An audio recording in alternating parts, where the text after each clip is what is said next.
Olá, boa tarde. Hoje é dia 14 de julho de 2017. Está começando mais um programa Fundos Imobiliários aqui pela Infomoney TV e também pelo Facebook. Sossega a sua timeline aí, para assistir, que vai ser melhor do que ficar vendo foto do almoço dos seus amigos. Tenho certeza que você vai ter hoje um tremendo conteúdo no programa Fundos Imobiliários.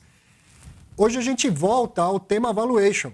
Vamos ter mais uma aula aqui sobre avaliação de imóveis, com o professor Dr. João da Rocha Lima Júnior, coordenador do Núcleo de Real Estate da Poli. Vai ser sensacional, mais uma grande aula sobre esse tema que é muito vasto mesmo, e hoje a gente vai ver uma outra maneira de ser feito, explicado pelo professor. Antes, claro, os destaques da semana e os fatos relevantes que saíram na semana. Vamos ter uma abertura bem curtinha para já começar essa aula. Então, quero já destacar aqui, eu vi um fato relevante que saiu, mais uma operação daquele fundo GGR Covep Renda, o GGRC11.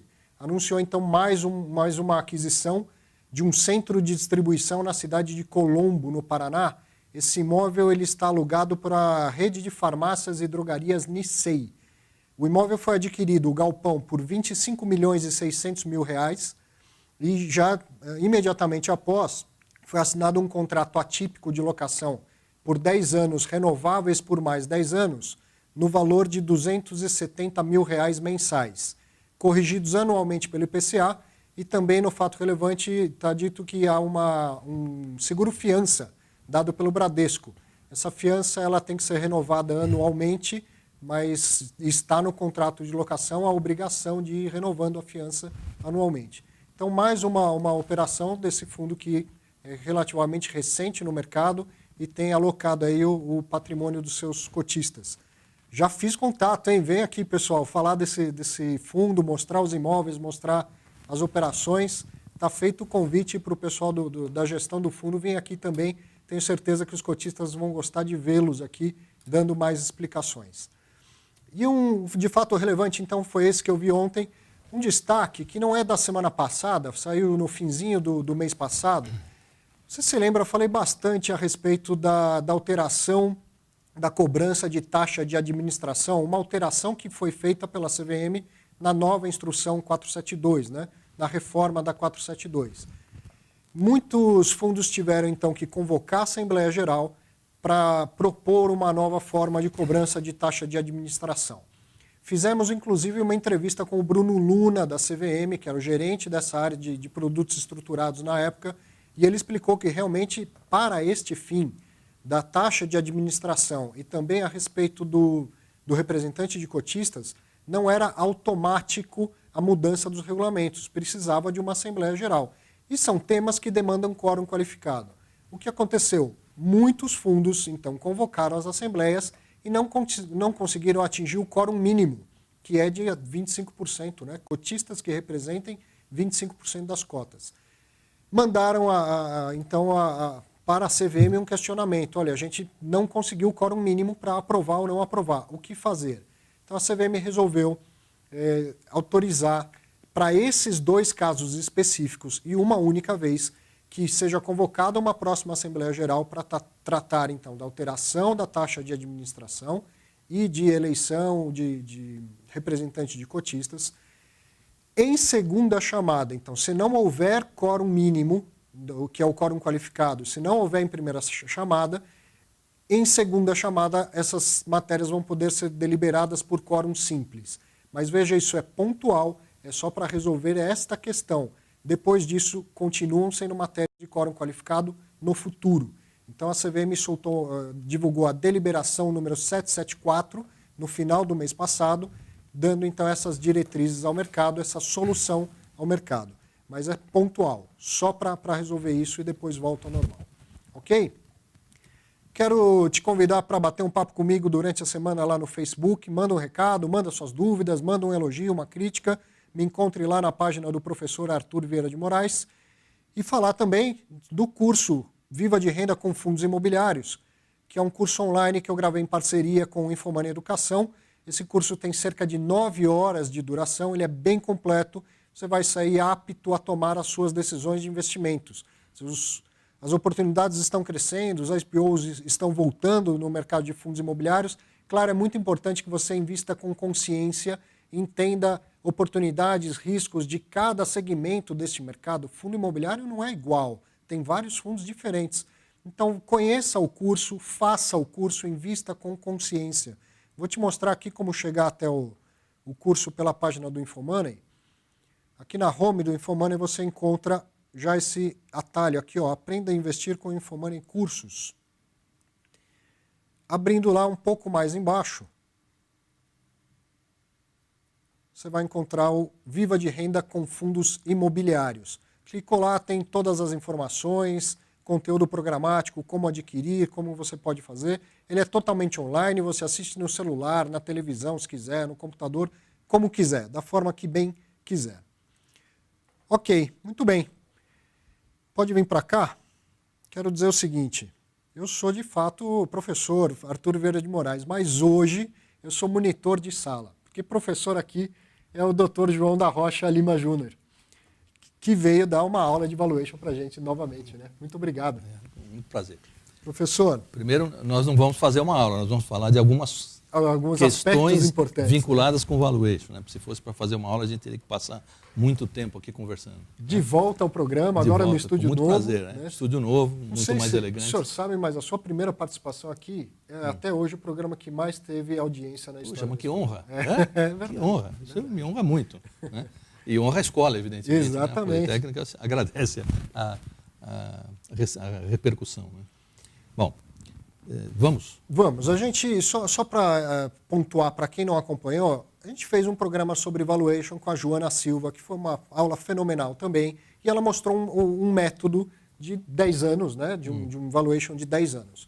E o professor falou, olha, a gente entende diferente lá na Poli, a gente ensina que o método deveria usar 20 anos, enfim, não é um tema que dê para se esgotar, e o professor fez questão de vir aqui mostrar uma outra forma de fazer, que é a forma que se ensina lá no núcleo de real estate da Poli. Exatamente. Então, bom, eu vou passar por algumas coisas disso, Arthur, mas eu não vou falar do porquê 20 ou porquê 10 anos. Certo. Porque eu acho que a gente teria que ter um tempo para isso que a gente não tem. Né? Então, eu vou mostrar alguns caminhos, algumas coisas relevantes do problema de valuation, muito mais para que as pessoas reconheçam o quanto de importante essa informação tem para você tomar a decisão de investimento. Sim. E o quanto de risco ela pode representar. Lamentavelmente, o valuation de empreendimentos de prazo longo apresentam riscos, e apresentam riscos que podem ser muito fortes, inclusive.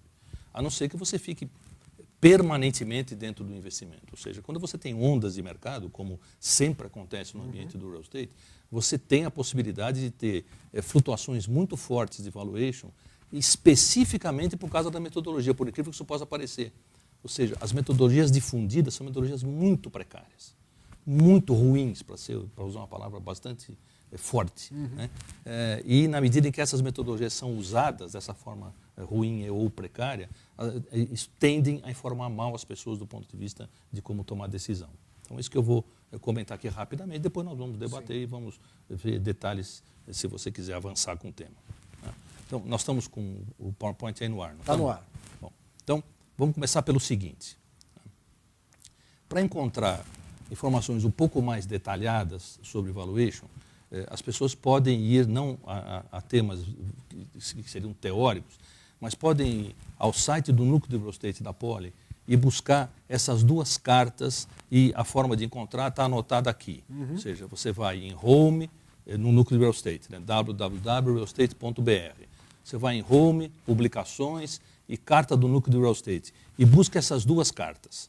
A primeira delas, essa 4416, ela mostra mecanismos de valuation, especificamente uma crítica muito forte a essa questão que se denomina doutrina da perenidade, que lamentavelmente é o grande distorcedor de temas de valuation. Né? Que é o que se chama muito da perpetuidade. Perpetuidade ou perenidade, usa-se indiscriminadamente um termo ou outro, que per se é um termo perigoso. Né? Ou seja, a doutrina da perpetuidade ou da perenidade admite que os ativos são perenes e são capazes de perenemente produzir renda. Isso é um erro em termos. Né? Lamentavelmente, isso vem da avaliação de empresas, onde o erro é muito mais dramático, muito mais grave. Né? Pelo menos no real estate a gente tem a confiança de que os imóveis duram 40, 50 anos produzindo renda. Isso podia ser ajustado assim, é tanto tempo que pode ser tratado como perene. Não é. Né? Agora, nas empresas isso é muito mais grave. Né? Nas empresas você pode ter uma empresa que tem valor hoje, daqui a 5 anos ela não vale nada. Né? Não tem crescimento sem investimento. Exatamente, a depender de questões tecnológicas, etc. Então, essa é uma carta que trata das coisas de caráter teórico, com as formulinhas, a forma de fazer conta, o porquê a perenidade está equivocado e assim por diante. E a carta 47, que foi escrita a partir de uma angústia que eu tive num certo momento de ler uma notícia de jornal em que um fundo tinha comprado com uma valuation equivocada um edifício, e aí ele tinha uma oferta para vender com uma valuation equivocada invertida o mesmo edifício, ou seja, os investidores compraram mal e, pela pressão que estavam recebendo, provavelmente venderiam mal. Ou seja, você entrou errado e saiu errado. Então, eu resolvi fazer esse outro texto chamado Decidir Mal usando informação de baixa qualidade para mostrar por que isso não deve ser feito. Eu não citei o fundo, evidentemente, nem é o caso, né? Mas eu mostrei por alguns exemplos, usando números do fundo, que a coisa estava absolutamente equivocada. Então, essa é a minha recomendação para quem quiser tratar o tema com um pouco mais de profundidade do que aquele que eu vou tratar aqui. Né? Uma outra hipótese, tratar com muita profundidade, é lá fazer a pós-graduação na Poli, que a gente dá a aula aí com mínimos detalhes, exemplos, assim por diante. Né? Então vamos avançar rapidinho, então, na aula. Seguindo. Na aula não, né? Isso não é aula. Então a primeira questão é essa aqui, ó. Cuidado com o que é possível fazer em valuation. Ou seja, não tenha ilusões. Né? Então, vamos partir de algumas premissas muito simples para ser tratada num evento como esse aqui, não numa aula. Né? Então, a primeira questão, valuation, ou seja, a avaliação de imóveis para renda, são fundamentadas num cenário referencial de comportamento para um horizonte de 20 anos.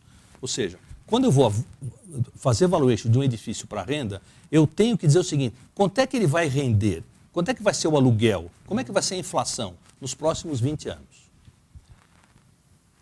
Todo cenário contém expectativa de comportamento, evidentemente que não contém uma verdade. Né? Ou seja, qual será a inflação daqui 8 anos? Qual será o aluguel na Faria Lima para daqui 12 anos? Né? Ou seja, o que a gente escreve dentro de um cenário é o que a gente chama de expectativas de comportamento e não verdades de comportamento. Né? Por exemplo, aluguéis é uma expectativa de comportamento dentro do cenário. Né? Expectativas podem ter 3 caráteres. Expectativas podem ser o que a gente chama de projeções, quando elas são solidamente fundamentadas em probabilidade de ocorrência. Isso vale para algumas circunstâncias. No nosso caso, desse tema que nós estamos tratando, muito poucas coisas, ou quase nenhuma delas, para o futuro, pode ser fundamentada solidamente. Né? A gente pode fazer prognósticos ou pode fazer predições, quando as expectativas são fundamentadas em extensão de indicadores extraídos do passado com forte correlação. Então, aqui você encontra algumas possibilidades, por exemplo, para projetar aluguéis. Nós fazemos isso na escola. Modelos estatísticos. Ou seja, você usa modelos preditivos, buscando correlações com variáveis macroeconômicas e usando o passado para poder validar a modelagem. Certo. Isso é possível fazer. Né? Mas isso tem sempre um grau de desvio. Claro. Né? Nunca é perfeição. Ou você pode fazer o que a gente chama de arbitragem, quando as expectativas não podem estar associadas a qualquer probabilidade de ocorrência, nem mesmo a extensão de indicadores. Então, a gente pode fazer cenários muito ricos ou muito frágeis. Quanto mais rico, ele tem mais projeção, quanto mais frágil, ele tem mais arbitragem. Fazendo aqui um movimento agora, valuation, apagando o que estava sobrando, né? Valuations são arbitragens. Valuations não são projeções, não determinam valor e não dizem o seguinte, este prédio vale e valerá tanto. Vai se dizer, esse prédio tem um valor arbitrado neste intervalo, não é nem um ponto, mas é um intervalo. Eu vou mostrar aqui pontos, porque não se trata de ficar discutindo modelagem aqui. Né? Bom, então vamos ver. Por quê? Porque são fundamentadas, arbitragens, né, as valuations, porque são fundamentadas em indicadores aos quais não é possível associar probabilidade de ocorrência. Inflação, por exemplo. A gente não pode associar nenhuma probabilidade. A gente pode dizer a expectativa de inflação para o ano que vem, porque eu li o relatório Focus e acredito muito nas pessoas que ali opinam, é 4,2%. Ponto. Mas para o ano 8, 12, 15, mesmo 20... que essas pessoas opinassem, o fundamento seria a opinião das pessoas. Né? O fundamento nunca seria um estudo técnico e diz que a inflação do ano, daqui 3 anos, vai ser 4,36% ao ano. Né? E outros indicadores obtidos por extensão de indicadores mais relacionados com o mercado e não com o objeto da valuation. Por exemplo, aluguéis e ocupação. Quer dizer, quando eu disse um pouquinho antes que a gente pode fazer prognóstico de aluguéis, pode, para o mercado, não para o edifício A ou para o edifício B. O edifício A vai ter que disputar mercado. Se ele for frágil na disputa, o aluguel dele vai ser frágil relativamente ao mercado. Então a gente pode discutir o mercado, mas não pode discutir, nós estamos olhando aqui uma série de edifícios na Faria Lima, não pode discutir aquele edifício ou aquele outro. A gente pode discutir o mercado de aluguéis da Faria Lima. Ou seja, uma média. É, um parâmetro indicador. Os edifícios são diferentes, a qualidade não é a mesma, o apelo não é o mesmo. Né? Ou seja, a gente é capaz de trabalhar com mercados, mas não é capaz de trabalhar com produtos específicos. Ou seja, valuation é uma arbitragem. Ou seja, o valor não é um atributo do bem, o valor que se encontra. O valor que se encontra é uma expectativa de valor. E ponto. Né? E é uma triste, faixa de expectativa. é triste, mas é assim. Ou seja, essa história de dizer eu comprei tijolo, estou protegido, é o contrário. Eu comprei tijolo, estou relativamente protegido. Claro. Né? Vou fazer um breve parênteses aqui. Eu sempre digo o seguinte, toda vez que o mercado de real estate está frágil, sempre aparece uma propaganda desde os anos 50 que diz o seguinte, tijolo, moeda forte. Quando você lê tijolo, moeda forte, sai correndo que o mercado está ruim. Bom, então vamos avançar aqui. Vamos ver alguns procedimentos técnicos em valuation, assim, rapidamente. Né? Então, o que eu quero? Eu quero aqui numa escala de tempo, em que eu tenho um empreendimento pronto e operando, promover uma valuation desse prédio. Né? Então, o que eu faço? Eu faço um valor arbitrado no conceito de VOI, ou seja, valor da oportunidade de investimento. Um prédio não vale porque ele custou. Um prédio não vale porque o terreno foi muito caro, logo ele vale mais. O prédio, para ser alugado, vale em função da capacidade que ele tem de produzir renda. Certo. Né? A gente, quando dá aula de valuation na escola, sempre diz o seguinte, quanto custa construir 10% a mais num quarto de hotel? Não importa, mas custa. E quanto vale? Pode valer 0. Se você não conseguir fazer com que esse 10% a mais no quarto signifique maior ocupação ou maior tarifa, valeu 0. Não vale nada. Né? Então, o custo não é valor. Ou seja, não adianta a gente ser engenheiro nessa hora, né? Eu sou engenheiro, você sabe disso, dizendo, não, mas custou a obra, tem que valer alguma coisa. Pode não valer nada. Pode dar prejuízo. Pode, Não é porque eu gastei X que eu tenho que receber X ou mais. Que eu vou remunerar mais esse X. Esse X, se você fizer um custo adicional num edifício que não repercute no valor do aluguel, você tem um custo que não se transforma em valor. Ou seja, tudo que você agrega num bem não necessariamente valoriza o bem. Certo. É uma sensação de angústia que muita gente tem quando vê isso. Né? Puxa, quer dizer que o real estate não é uma coisa tão protegida quanto eu imaginava que fosse? Não é. Vou mostrar mais um detalhezinho daqui a pouco, que não é. Né? Bom, então eu tenho aqui uma escala de tempo, para a gente marcar os 20 anos, certo. E tenho aqui o que eu quero. Eu quero calcular esse valor aqui na data 0. Né? Aí eu faço assim. Qual é o resultado operacional disponível que eu vou ter no ano 1? Isso eu posso fazer por mês, por ano? Aqui não adianta ficar detalhando nesse nível. Né? O que a gente chama de ROD? A gente chama do resultado quanto que eu posso pôr no bolso. Certo. Como você faz um estudo para um ciclo muito longo, você tem que lembrar o seguinte, o prédio vai deixar de ser competitivo num certo momento, ele vai perder capacidade de competir. Se você faz um estudo num ciclo muito longo e esquece disso, o teu estudo não serve para nada e a sua valuation não serve. Né? Ele é otimista demais. Então, você está admitindo que qualquer que seja o grau de degeneração, ele mantém o padrão de competitividade. Isso é um contrassenso, em termos também. Né? Então, o que é razoável considerar? Do ponto de vista técnico, a questão de como proceder, como o proprietário tem que proceder com o edifício é uma outra coisa. Mas do ponto de vista técnico, o que a gente faz? A gente diz o seguinte, do resultado operacional, uma parte desse recurso tem que ser preservado para fazer a atualização e adequação funcional recorrente no edifício. É como se você constituísse formalmente um fundo de reserva. Por exemplo, nos fundos imobiliários que nós administramos, nós fazemos isso formalmente, senão a gente não administra o fundo. Já está no regulamento. Está no regulamento, ou seja, a gente não distribui 100% do recurso. A gente recolhe um recurso de fundo de reserva, deixa o recurso aplicado e usa quando necessário. Não para conservação e manutenção, isso é despesa, mas para atualização funcional. Certo. Tem que trocar o elevador para um elevador mais moderno para manter o grau de competitividade. O elevador está lá, está funcionando, tudo direitinho, mas você tem que ter dinheiro para fazer isso, para adequar a competitividade do edifício. Então, quando a gente escreve ROD, é resultado operacional disponível, é aquele que você pode devolver para o investidor. Então, tem aqui o ROD do ano 1, vai ter o do 2, do 3, etc., e do 20. No ano 20, eu tenho duas coisas. Eu tenho o ROD e tenho o valor do prédio, que é um valor terminal no ano 20, que certamente será relevante e importante, não será zero. Agora, certamente não será igual a valor zero. Certo. Não será igual, só por uma coincidência. Não será igual. Lembrando uma coisa importante também, a nossa conversa aqui é ex-inflação. Nós estamos fazendo uma conversa ex-inflação, senão fica difícil. Admitindo que tudo é real. Admitindo que tudo está ex-inflação. Certo, ok. Bom, então, o valor lá no fim, ex-inflação, não necessariamente é igual ao valor na frente. Bom, como é que eu calculo o valor na frente, então? Eu digo o seguinte. Eu quero que o meu recurso seja um recurso remunerado a uma certa taxa de atratividade. Ou seja, eu quero investir meu dinheiro a uma taxa TAT, que é a taxa segundo a qual eu vou calcular o valor no conceito valor da oportunidade de investimento. Então, eu digo o seguinte, esse ROD 1, ele é como se devolvesse a essa taxa TAT um pedacinho do meu investimento, que é esse primeiro pedacinho que está no desenho aqui. O ROD 2, um segundo pedaço. O ROD K, o ROD lá na frente, um pedaço K. O ROD 20, um outro pedaço, e o VOI 20, um outro pedaço. Então, aqui é a primeira...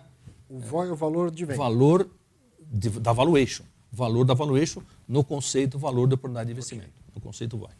Então, esse desenho aqui não tem escala, mas tem uma escala relativa importante que mostra o seguinte. O valor do edifício lá na frente responde por uma parte do investimento e não responde por 100% do investimento. Ou seja, se eu comprar um prédio e guardar, esquecendo o custo, se eu comprar, custo de imposto, etc., né? Se eu comprar um prédio e guardar, eu perco, não ganho, não preservei o meu patrimônio. Eu dilapido o meu patrimônio ao longo do tempo, tendo patrimônio. Ele perde valor ao longo do tempo. Certo. Isso é relevante. Bom, então, se a gente olhar para esse desenho, da forma como eu coloquei aqui, a gente percebe o seguinte, quanto mais distante no tempo o ponto K estiver do ponto base, se eu tiver o mesmo ROD, evidentemente, maior será o risco derivado da arbitragem no cenário. Ou seja, quanto mais para lá eu tiver, mais é difícil imaginar qual é o aluguel que vai acontecer, assim por diante. Sim. Em compensação, quanto mais para lá eu tiver, menos importante é esse ROD, Perfeito. relativamente ao investimento original. Então, eu tenho um risco, mas eu tenho uma compensação, ou seja, as coisas lá para frente incomodam menos, digamos assim. No valor presente líquido, os Isso. primeiros fluxos São mais relevantes do que os maior. últimos e do que o VOI 20. Certo. Né? Bom, avançando. Quanto mais distante K estiver da base, menor será o impacto do ROD em VOI 0. Isso eu já mostrei pelo próprio desenho. Né? E VOI 20 tende a ter expressão em VOI nos patamares de renda de TAT usadas no Brasil entre 15% a 20%. Ou seja, não é desprezível a forma segundo a qual eu arbitro o VOI lá na frente. Certo. É relevante porque ele responde por 15% a 20%. E, de outro lado, não responde por 100%, que é o que muita gente imagina. Isso, e se de repente eu pego um laudo de avaliação e vejo que esse VOI está me explicando 40%, 50% do valor presente, então eu já falo que tem alguma coisa estranha. Tem uma coisa estranha, isso aqui está super avaliando o meu imóvel. O bem está super avaliado, não está adequadamente avaliado. Certo. Bom, então, visto isso, vamos usar agora, vamos finalizar agora para mostrar por que isso tudo é uma grande arbitragem. Né? Então, primeira questão, o VOI 20 corresponde ao valor que um determinado investidor teria interesse em pagar para que seu investimento seja remunerado à TAT daí para frente. Né? Do ponto de vista técnico, eu não vou botar formulinhas aqui, quem quiser vai lá nas cartas, que elas estão lá. Do ponto de vista técnico, eu tenho que conceituar o seguinte: alguém compra por VOI 20, investe e revitaliza o edifício para fazer ele viver mais 20 anos. Okay. E aí a gente entra em umas expressões matemáticas e chega à conclusão de como calcular VOI 20. Né? Então, o VOI 20 é calculado com um critério muito cuidadoso e muito conservador. Precisa tomar cuidado, porque a expressão dele é relevante no VOI 0. Então, eu não posso fazer coisas otimistas lá. Eu tenho que tomar posturas muito conservadoras. Certo. Então, o VOI 20, então, corresponde ao valor que um determinado investidor compraria o edifício. Né? Quer dizer, na realidade, seria o valor de mercado dele naquele momento. Né? O VOI 0, por sua vez, corresponde, então, a um valor que esse investidor para o qual a gente está fazendo a valuation, ou fundo, ou quem quer que seja, né, tem interesse em pagar para que seu investimento seja remunerado à TAT. Ao longo de 20 anos. Ao longo de 20 anos. Então eu tenho um VOI X que vai ser remunerado aos pedacinhos pelos RODs e num pedação pela existência do imóvel lá no final. Depois eu vou mostrar números desse negócio aqui, já. Né? Bom. Na data zero, olhando lá para o VOI 20, na data zero, que é quando eu estou fazendo valuation, eu não estou no 20, né? Estou no 0. Né? O investidor, aquele que vai comprar um imóvel, não está presente. Então, o que eu tenho que fazer? Eu tenho que dizer que esse investidor compra a uma TAT fair. Ou seja, a gente não tem muito tradução boa para fair aqui na língua portuguesa. Né? Mas o que é uma TAT fair? É não especulativa. Ou seja, preço de mercado, é um preço justo, correto, sem pressões. Não vou achar que só o meu prédio é uma Ferrari, exatamente, porque ele não vai ser. Ou vice-versa. Né? Ou vice-versa. Então, ou seja, a postura que eu tenho que usar para fazer essa valuation tem que ser que todo mundo é fair. Ou seja, o mercado está absolutamente equilibrado. Não existe ansiedade para vender nem ansiedade para comprar, sob nenhum ponto de vista. Você sabe que nos movimentos de transações tem o necessário, o preciso e tem o anseio. Sim. Quando você tem anseio acima do preciso, é que você tem bolhas, é que você tem coisas dessa ordem. Né? As bolhas do real estate acontecem porque a ansiedade domina as transações e não a justa causa de comprar ou vender o bem. Né? Então, a TAT Fair lá leva a um cálculo de VOI 20 Fair. Certo. Né? Na data zero, a TAT Fair leva a um VOI 20 que é Fair. E esse binômio, a TAT Fair e o VOI 20 Fair, levam a um VOI 0 Fair. Sim. Então, o que é possível fazer? Uma arbitragem de valor no conceito de Fair Value. E só nesse conceito.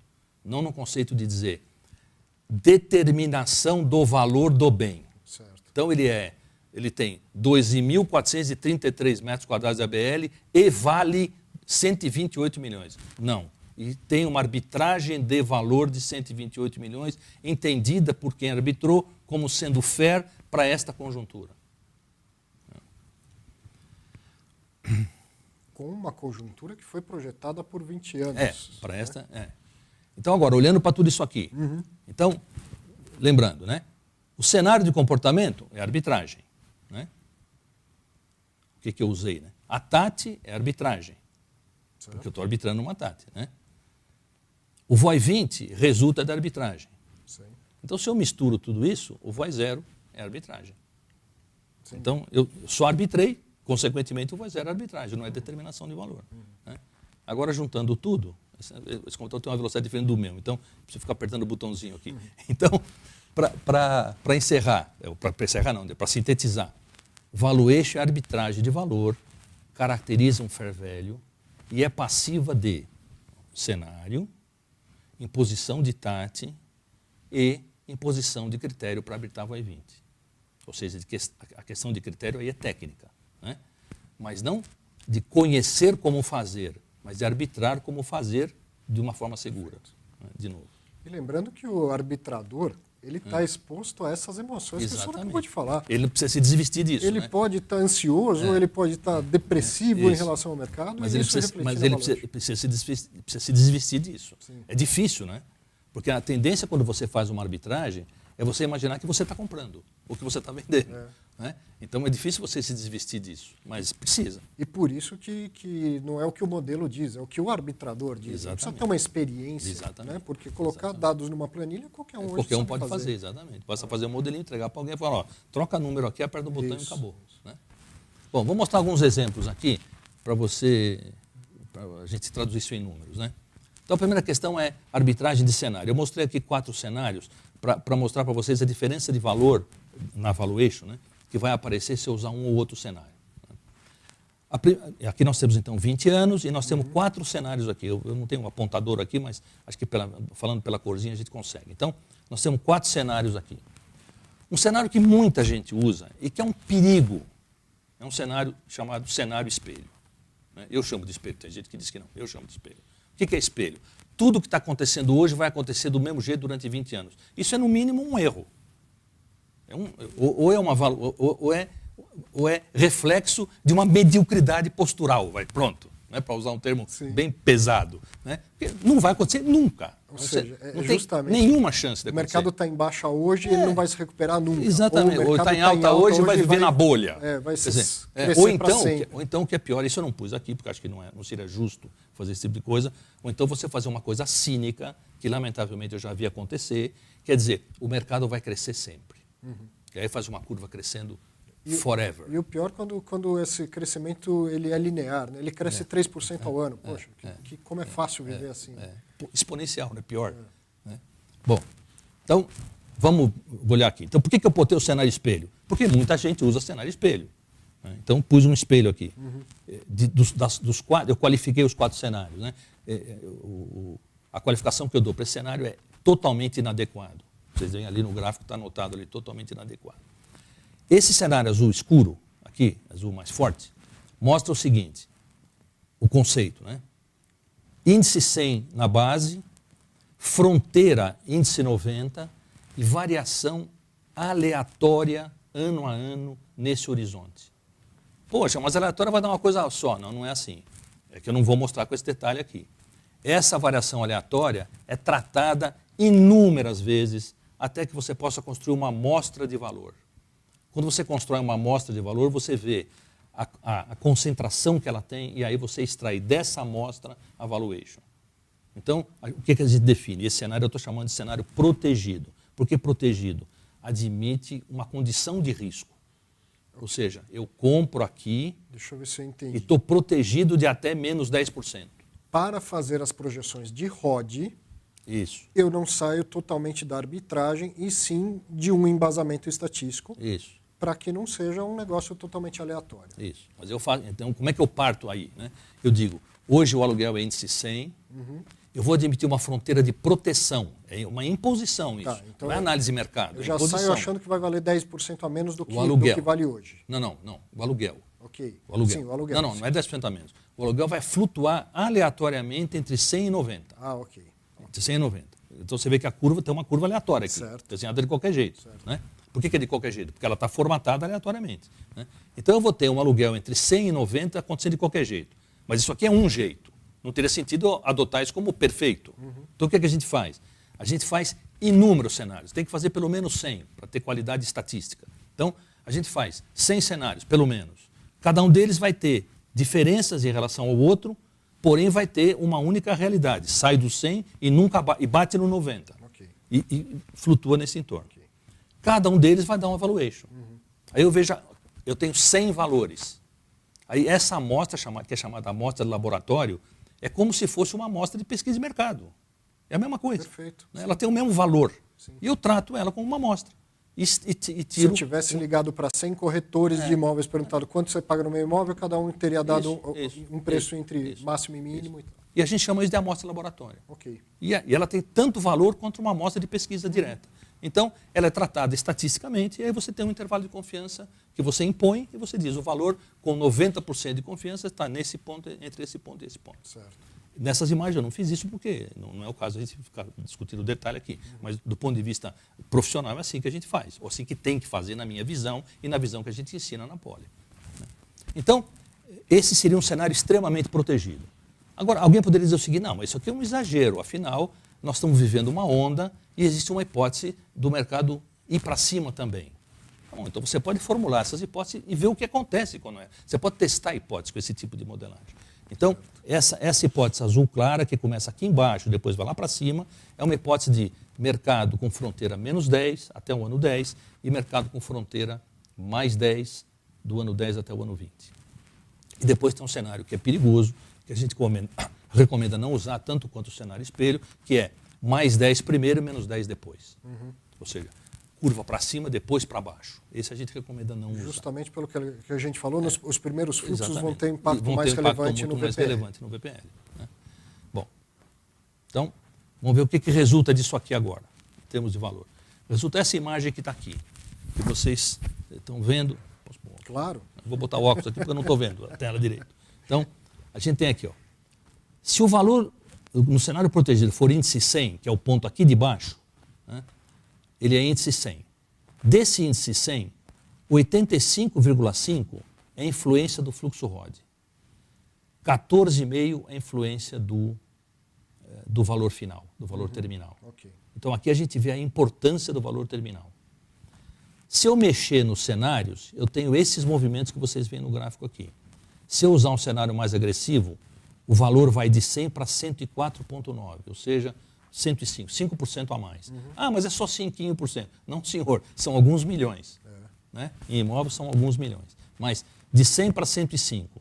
E a gente percebe aqui que o valor final passou a ser mais importante. Ele passou a pesar quase 17% na valuation final.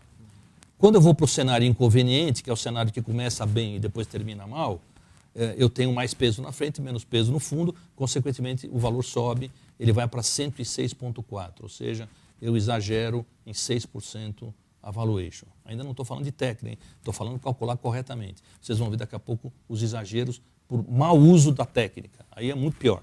Né? Então, eu tenho 106 com o valor final pesando menos. Por quê? Porque eu fiz aluguel, eu carreguei nos primeiros fluxos valendo menos. E se eu fizer cenário espelho, eu tenho 5,3% a mais, 90 desse índice é o imóvel e 15,3 é o imóvel, não, é o ROD, e 15,3 é o imóvel.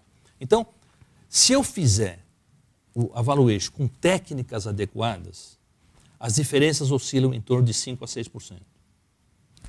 Agora vem o problema da técnica, ou seja, mesmo que eu mexa no cenário, faça um pouco de alquimia demais, essa alquimia demais não tende a machucar bravamente a análise. Essa análise está feita com taxa de atividade de 8% ao ano. Adiante, eu vou mostrar dois exemplos, vou mostrar um exemplo com taxa de 8 e taxa de 5, para ver como é que o TAT interfere na valuation e como é que a gente precifica essa TAT, como é que você justifica a TAT. Seria a TAT, nesse caso... É a atratividade recorrente. Jargão mais de mercado seria o custo de oportunidade, o custo do meu dinheiro. Seria a atratividade com a qual o mercado está fazendo esse tipo de investimento. Então, por exemplo, a gente tira isso da grande média dos fundos imobiliários, né? Okay. Que é mais fácil tirar do que ficar pesquisando prédio a prédio. Você tira dos fundos. Né? Então, como é que os fundos estão girando? Os fundos estão girando em torno nesse momento, né? Em torno do 8% ao ano, ex-inflação, porque em tese o prédio se ajusta, a cota se ajusta, então estão girando em torno de 8% ex-inflação, com uma inflação que está acontecendo no patamar de 4%. Então essa é a relação que a gente usa para caracterizar o mercado de hoje. Então isso aqui eu fiz a 8. Quando você leva essa expectativa para adiante, para o horizonte dos 20 anos, você não tem essa distorção que a gente tem hoje na taxa referencial. Esse 10,25 para menos de 4% é completamente equivocado. Né? Então, tanto que o relatório Focus está dando 8,5 no final do ano, 8,25 por aí. Né? Se você vai para esses patamares, a atratividade teria que migrar para perto de 5%. Então, em tese, esses 8% que os fundos estão oferecendo, no mercado equilibrado, teria que migrar para 5%. Isso significa que, do ponto de vista geral, é muito provável que os fundos tenham uma apreciação ao longo dos próximos anos. Que as cotas se valorizem. Que as cotas se valorizem, porque, em tese, a atratividade vai cair, porque a taxa referencial de juros deve cair. Né? Que é um assunto que não está aqui, mas aproveitando. Né? Bom, vamos ver aqui algumas imagens agora de novo. Aqui. A gente tem aqui duas imagens. À esquerda, a gente tem 3 valuations, sempre com o índice 100 na mais certa, para o cenário protegido. E à direita, a gente tem as mesmas 3 valuations para um cenário espelho, que é um cenário equivocado. Aqui, a valuation do índice 100 está feita, seja para a VOE 0, seja para a VOE 20, com conceitos arbitrados adequadamente. Volto à carta para vocês perceberem lá como é que são as fórmulas, etc. Né? Se eu fizer a valuation do VOE 20 com esse conceito de doutrina da perenidade, que é errado, para ficar claro, essa valuation de 100 vai para 108,5. Ou seja, errar lá no VOI 20, há 20 anos, implica num erro de 8,5% da valuation. Alguns tantos milhões. Muitos milhões. Né? Muito pior do que o cenário, a gente está percebendo aqui. Quer dizer, a técnica mal aplicada agride muito mais a valuation do que o cenário. Né? E se eu fizer os dois em perenidade, o 0 e o 20, porque muita gente faz assim, né? Qual é o cap rate? Divide um número pelo outro, está aí o valor. Né? Esse é um conceitinho, não vou nem andar muito com ele porque é perigoso, né? Mas é assim, né? Qual é o cap rate? Divide um pelo outro, puf, deu valor. Né? Então, esse valor vai para 115. Ou seja, com essa historinha do cap rate, você está errando em 15%. Se você vai para o cenário espelho, você tem do 100 para 104, do 108 para 114 e os menos 115, porque o cenário espelho tanto faz na valuation perenidade. Então a gente percebe aqui o seguinte, a técnica como afeta? A técnica correta leva para o número 100 e a técnica incorreta, ou seja, a percepção de que alguma coisa pode ter valor perene e pode render perenemente no mesmo patamar, leva para uma posição 15% acima do que seria o valor adequado para o bem. Só eu estou vendo os gráficos, o Arthur não está vendo, o computador está virado para mim, né, Arthur? Não tem problema. Mas tem ali, ó, na tela, lá, tem o gráfico. Eu estudei eles antes. Bom, então vamos agora ver aqui duas taxas, efeito da TAT. Né? Como eu disse, eu usei uma TAT de 8, que é uma TAT percebida, vamos chamar assim, para os fundos imobiliários nesse momento. Se você levar essa percepção de TAT para patamares adequados de taxa referencial de juros e taxa de inflação, usando o mesmo multiplicador, ou seja, a mesma vantagem em relação à taxa referencial de juros, a gente vai de uma TAT 8 para uma TAT 5. Eu não estou dizendo que ela vai ser 5, só estou fazendo uma... Eu acho que não vai ser mais alta, mas eu estou fazendo uma conta, eu estou fazendo uma conta só para a gente ver como é que isso afeta. Né? Então, de novo, cenário protegido na esquerda, cenário espelho à direita. Se eu fizer análise adequada, 100. Se eu fizer análise com 5%, em vez de 8, 105. Se eu fizer o VOI 20 inadequado, digamos assim, 150, perdão, se eu fizer 5, eu tenho 140. Nossa. Ou seja, 100, 140. Né? Se eu fizer perenidade, eu tenho 114 e 183. Né? E no cenário espelho, números muito semelhantes. Ou seja, 3 pontos percentuais abaixo. 3 pontos percentuais abaixo leva o imóvel 40% acima. Né? Ou seja, esse nó é delicadíssimo. É delicadíssimo. E, de novo, a TAT é uma arbitragem. Então, tem risco ou não tem risco? Lógico que tem risco. Muito forte. Muito forte. Ah, mas eu comprei na taxa de hoje, estou protegido. Depende, né? Se você estiver numa posição que a gente está percebendo hoje, você está protegido mesmo. A probabilidade é que a taxa caia e o seu fundo, o seu imóvel, valorize muito. Agora, pode ser de hoje para o ano que vem, e para o outro ano, e para o outro ano. Pode acontecer o inverso, não pode? Lógico que pode. Lógico que pode. Muito tempo na frente. Exatamente, é muito tempo na frente. Então, se você vai fazendo conta no conceito cap rate, é como se o imóvel fizesse uma valuation, altera todo mês, o que é um negócio completamente equivocado. Daí a importância de ser conservador. Exatamente, e a resiliência é muito maior. O imóvel tem muito mais resiliência, né, de valor. Então, essas imagens mostram isso. E a última imagem é só para mostrar o que acontece se eu não saio no 20 anos. Ah, mas se eu estudo para 20 anos? Não. A técnica recomenda, e tem sustentação para isso, que a valuation seja feita para 20 anos. Só que você tem que mostrar para o investidor o que acontece se ele sai antes dos 20.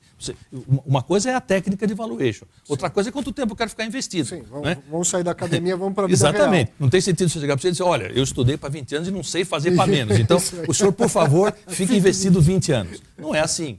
Né? Então, o que você faz? Você estuda de forma correta e depois você estuda o seguinte. Se você sair no primeiro ano, acontece o quê? E no segundo, e no terceiro, e no 19, e no 20. Sim. No 20 a conta já está feita, e você sair. Então, então você faz taxas de retorno, etc. Eu não fiz muita conta aqui porque não era o caso, de novo. Né? Mas fiz só uma imagem, que é a seguinte. Se eu sair do investimento no ano 5, no 10, no 15, o que acontece? E no 20. Né? Então a gente tem aqui assim, ó. Se eu sair no ano 5,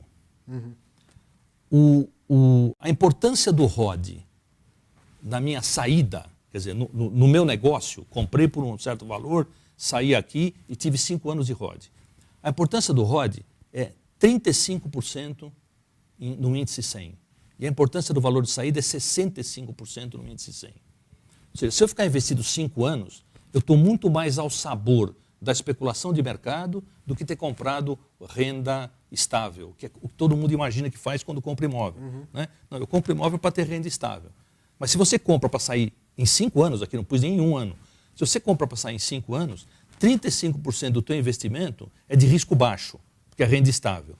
65% do investimento, no fundo, é de risco bastante alto. Por quê? Porque você depende do mercado do ano 5. Certo. Né? Então, a sensação de que o imóvel representa um investimento de risco baixo é falsa para quem sai cedo.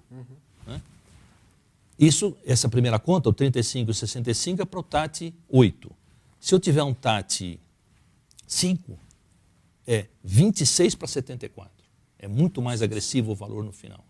Depois, no ano 10, é 59 para 40, praticamente meio a meio, mas ainda é meio a meio. E é pior, né? Em tese, porque eu tenho que imaginar o valor arbitrado lá no ano 10. É longe daqui, são 2 presidentes e meio. Né?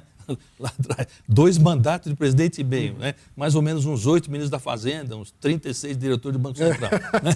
Então, nesse horizonte. Né? Então, eu teria 59,41. Se a TAT for de 5, 45, 55. Se eu sair no ano 15, então vai caindo. E no final, 14,26.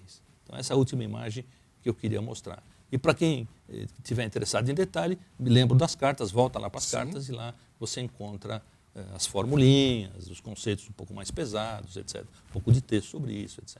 Então é isso aí que eu queria mostrar. Isso aí. Professor, fenomenal. É isso, rapaz. Fazer uma coisa dessa ao vivo na televisão, isso eu acho fenomenal. Acho fenomenal, acho que é de uma generosidade tamanha trazer tanto conhecimento aqui. Muito gostoso. Obrigado. Eu queria dizer o seguinte para você. Você achou difícil? Assiste de novo. Se a gente ficar trazendo aqui para você tudo que você já entende, ninguém anda para frente, ninguém evolui. Né? A educação é isso, é a gente ler aquilo que a gente não entendia até ontem. E lê de novo, aprende, se esforça. É como ir na academia. Se você for na academia ficar puxando pezinho de 1 quilo, você não vai ficar forte. Você tem que ir cada vez mais puxando pesos pesados. Eu trouxe aqui um peso pesado da educação, um peso pesado da academia, para te passar, de fato, um conhecimento que eu sei que não é assim simples de entender. Assiste de novo, se desafie a aprender. Gostou, se interessou, quer mais? Procure o Poli, procure o MBA de Real Estate da Poli. Leia as cartas, né? Leia as cartas, conteúdo gratuito lá no site que é realestate.br. www.realestate.br. Tem todo o material, inclusive as dissertações de mestrado, as teses de doutorado, tudo gratuito lá. Aliás, vou te dar uma informação que eu não tinha te dado no começo. Eu já pedi para incluir a sua dissertação de mestrado lá na lista, obrigado. como uma homenagem que eu li, gostei muito do seu trabalho.